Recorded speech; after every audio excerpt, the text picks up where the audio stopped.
Well, time now for another look at the morning papers. Here with me reviewing them today are the CEO of International Marketing Partners, Alison Stewart-Allen, and author and journalist Nikki Hodgson. So welcome back to both of you.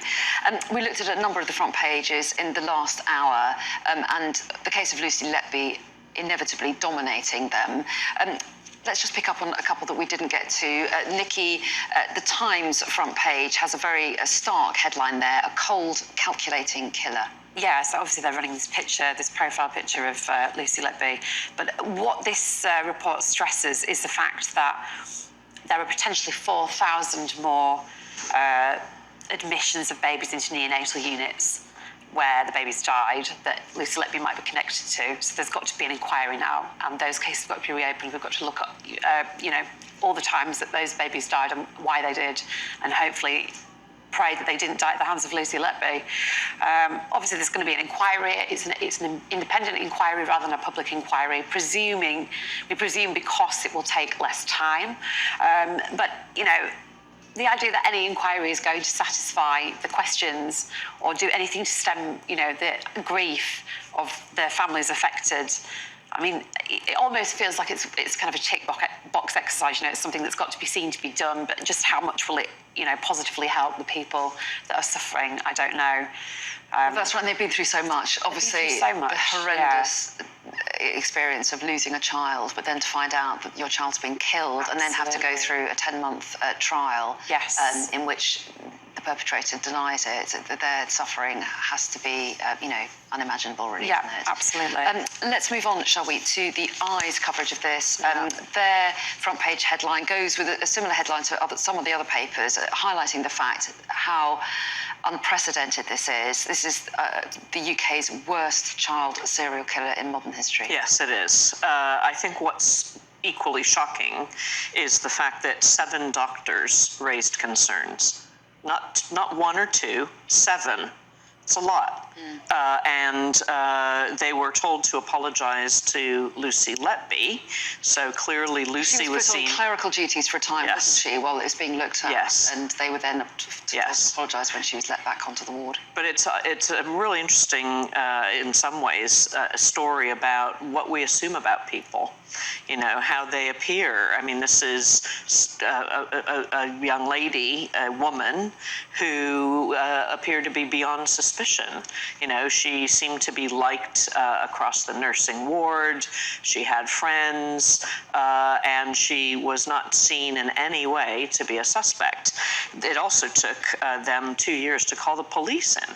So there's clearly something wrong with the system if you have 7 medical authorities who are not believed, and then you take 2 years to bring in the police. Yeah. So this is a systemic issue. I don't think this is specific to just this hospital.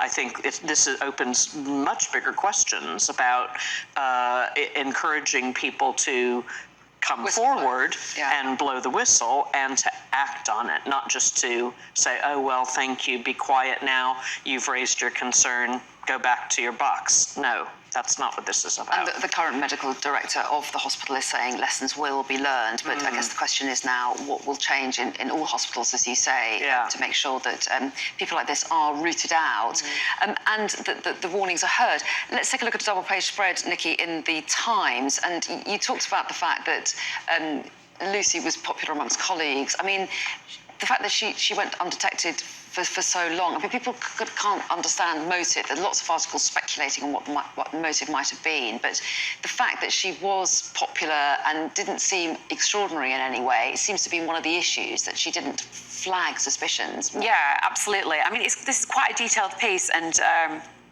there's quite a lot of detail about what potentially was the reason for why she committed these crimes. One of the theories given is that she was having an affair with a senior doctor who can't be named for legal reasons, and that actually because she couldn't have him, so to speak, because he was married, she then did committed these crimes to get his attention. So there's a theory that basically when the babies were poorly, if he was called in to help, then she got some time with him and she got his attention, which again is very, very sinister and quite twisted. But all these things are just theories at the minute. We don't know, and we may never know, and that's what's stressed in this inside piece from the Times. For example, Harold Shipman, who murdered so many of his patients, it's never been concluded why he did it. It's just not that obvious, and very frustrating perhaps for the families of the children that have died. They may just never be given a good enough explanation. There may be no reason. It may be too complicated for them to work out. So I think what this is good is it's building up a very careful profile of Lucy, but showing that, yes, she was unremarkable. She seemed like any other nurse. She seemed like any other girl that had a passion for looking after children in a medical setting. And I think that makes it all the more disturbing, actually. It does, and very much the same theme in The Guardian as well. Here, Alison, the beige murderer, an unremarkable nurse whose very ordinariness helped hide her crime. Absolutely, and hiding in plain sight. This is someone who was very average. She wasn't an exceptional nurse. She wasn't a profoundly underperforming nurse. She was, pretty unremarkable. And similarly, here in the Guardian analysis, they put forward a number of potential motives, including, the fact that it appears she was having an affair with one of the doctors and got his attention this way. Another is her enjoyment potentially of playing God. I mean, there's a lot of hypotheses as to what would drive someone to do this. Well, yeah, exactly. The fact that there are, on their options, there are 5 that they go through. A thrill from the deaths and the attention around it. Boredom. Unbelievable. But I think the thing that was really interesting is the one that she wasn't good enough.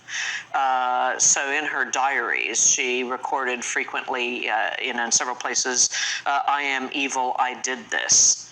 So there was obviously some consciousness about what she did. The question is, why really did she do this? What is it about her own view of herself that would drive her to commit these crimes? So much detail, but still so many questions, aren't there? We are out of time for this hour, but I'm pleased to say you'll be back next hour. But thanks both very much for the moment. Thank you. Thanks.